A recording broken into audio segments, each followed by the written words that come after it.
네, 북한은 자신들이 예고했던 대로 일단 풍계리 핵실험장은 폐기를 했습니다. 지금까지 들어온 상황과 이번 폐기 조치의 의미를 좀 더 자세히 짚어봅니다.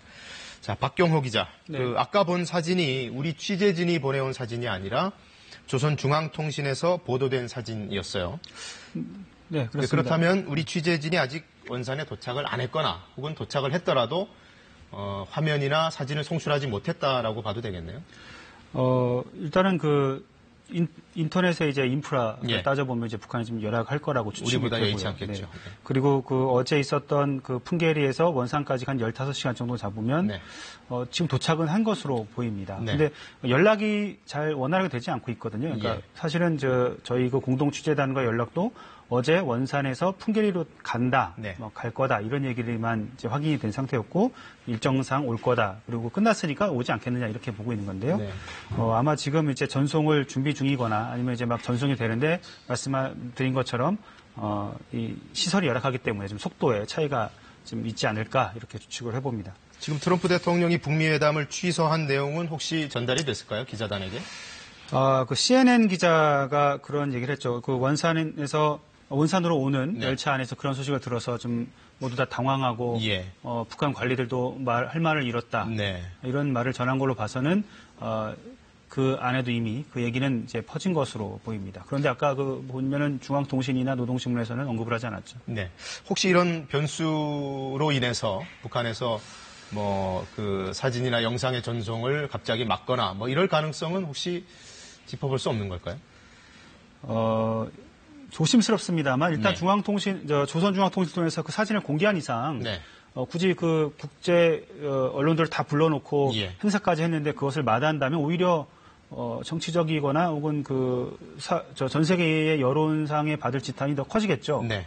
그러니까 그런 일은 아직 없지 않을까라고 조심스럽게 한번 전망을 할 수 있습니다. 네, 알겠습니다. 자, 풍계리 얘기를 한번 더 짚어볼까요?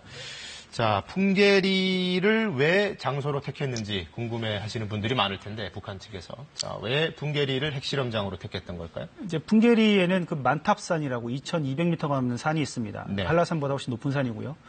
또 화강암으로 되어 있습니다. 예.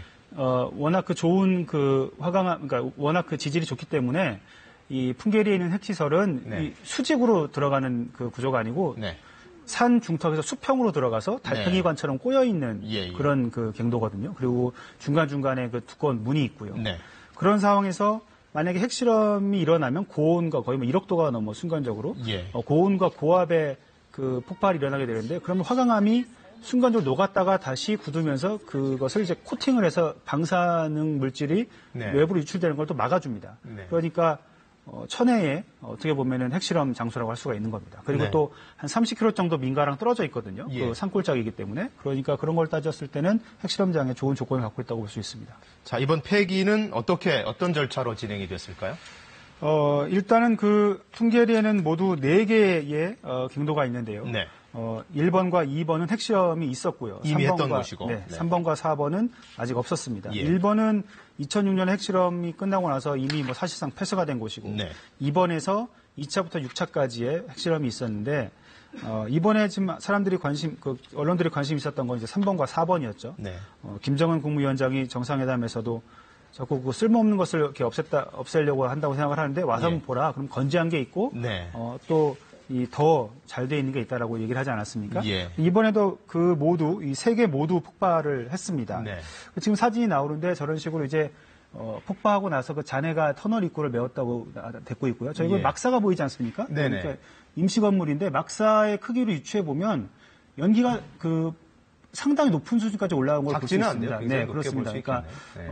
정확히 동영상이 와봐야 알겠지만 막사가 일반 성인 키보다 조금 더 컸다고 보면은 예. 저렇게 순간적으로 솟구칠 때는 한 20-30m까지 올랐다고도 볼 수 있는 거거든요. 네. 그러니까 아마도 전문가들의 분석을 통해서 아마 저게 어느 정도의 폭발력을 갖고 있었는지 알 수 있을 것 같습니다. CNN 기자가 전해온 거에 보면은 네. 축구공 모양의 폭탄들을 네. 줄지어서 이렇게 쭉 연결해놓고 폭파시켰다. 네. 그리고 우리 공동 취재단이 전해온 바에 따르면은 굉음이 2번 울린 경우도 있었다. 그러니까 한 갱도에서 2번 그렇죠. 울렸다는 거죠. 안에서도 한 번 터지고 네. 밖에서도 터졌다. 이렇게 터지고. 유추를 해줄 수 있습니다. 자, 지금까지 건재했던 3번과 4번 갱도를 폭파했다는 것은 앞으로 이제 미래 핵을 포기하겠다. 뭐 이런 의지를 대내에 과시한 걸로 보면 되겠죠. 그렇죠. 왜냐하면은 지금까지 어쨌든 그 북한의 핵 그 기술이 어느 정도까지 이르렀는지는 모르겠습니다만 예. 어쨌든 실험을 하려면은 장소가 필요하고 네. 이제는 그 장소를 봉쇄했으면은 그런 실험은 안 하겠다 이렇게 네. 선언한 걸로 볼 수 있거든요. 그런데 또 일부에서는 이제 그 6차까지 한 그 데이터를 가지고서 예. 시뮬레이션이나 굳이 이렇게 어떻게 보면은 그 거대한 그리고 엄청난 돈이 들어가는 그런 실험이 아니고서도 핵 기술을 계속 발달시킬 수 있는 만큼 네. 이게 실효성이 있겠느냐 이렇게 보시는 시각도 있습니다. 그러니까 갱도 없이도, 그러니까 추가적인 핵실험 없이도 핵무기를 만들어낼 수 있는 기술까지 오지 않았느냐, 뭐 이런 시각도 있다는 것이죠. 그런데 이제 그렇게 보지 않는 시각도 있는 거죠. 과연 예. 지금 북한의 핵 기술이 그 수준까지 수준까지 도달했느냐. 가지 예. 않았다. 네. 그런 거에 대해 또 논쟁이 있습니다. 오늘 이 폭발, 어제죠. 어제 이 폭발 작업은 다이나마이트라든가 이 폭약을 많이 써야 되는 작업이었겠죠. 아무래도 그 기자들 전해온 소식 보니까 축구공 크기의 폭탄을 봤다, 뭐 이런 얘기도 있고. 네, 맞습니다. 1번과 2번 같은 경우는 오래된 그 핵실험을 통해서 내구성이 약해졌고요. 예. 산피로 증후군 때문에 집안 등이 좀 약해진 상황이거든요. 네네.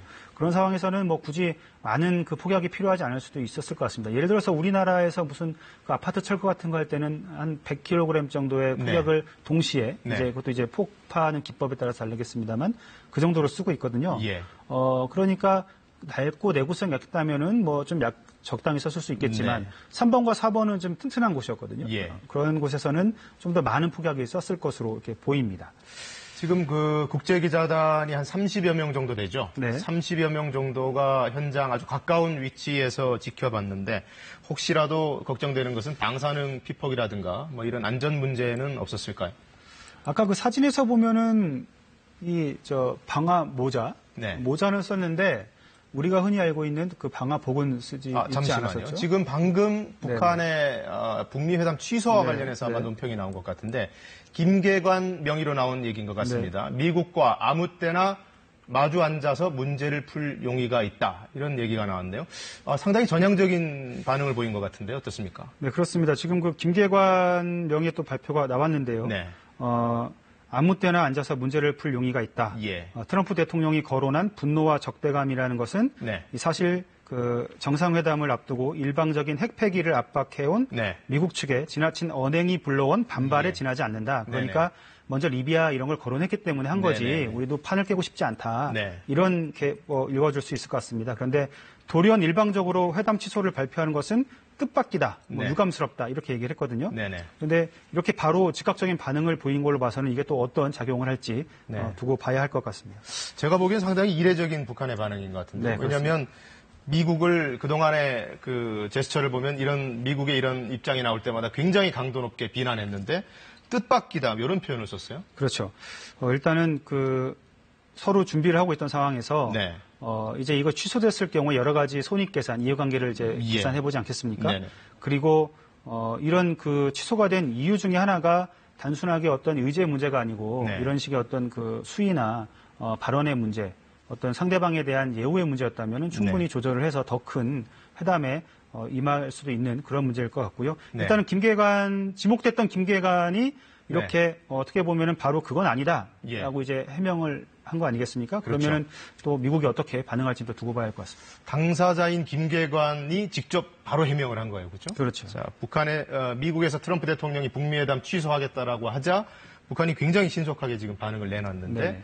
언제든지 대화를 통해서 풀 용의가 있다 이런 네. 입장을 내놨습니다. 네. 또 분노와 적대감을 우리가 보였던 것은 미국에서 먼저 일방적인 요구를 했기 때문에 우리가 반발했던 것에 지나지 않는다. 네. 그리고 미국이 그렇다고 해서 취소를 해버린 것은 뜻밖이다. 이 정도 표현 수위는 제가 보기에 굉장히 유화적인 표현이다. 이렇게 해석을 하는데 그 부분 공감하시나요? 일단은 바로 즉각적인 반응을 내놓은 것은 충분히 의미하다고 봅니다. 자, 북한도 대화에 용의가 있다는 뜻을 분명히 밝힌 것 같습니다. 때문에 이번 북미회담 취소 사태는 추이를 조금 더 지켜봐야 될 것 같습니다. 자, 다시 한번 전해드리겠습니다. 북한이 김계관 명의로 미국의 북미회담 취소에 대해서 분명한 반응을 내놨습니다. 대화로 풀 용의가 있다. 뭐 이런 얘기를 했고 또 북한에서 보였던 분노와 적대감은 미국에 대한 우리의 반발에 지나지 않는다. 대화로 풀 용의가 있다. 이런 얘기를 했습니다. 자, 박경호 기자와 얘기를 나눠봤고요. 잠시 뒤에 다시 자세한 얘기 또 나눠보도록 하겠습니다. 네.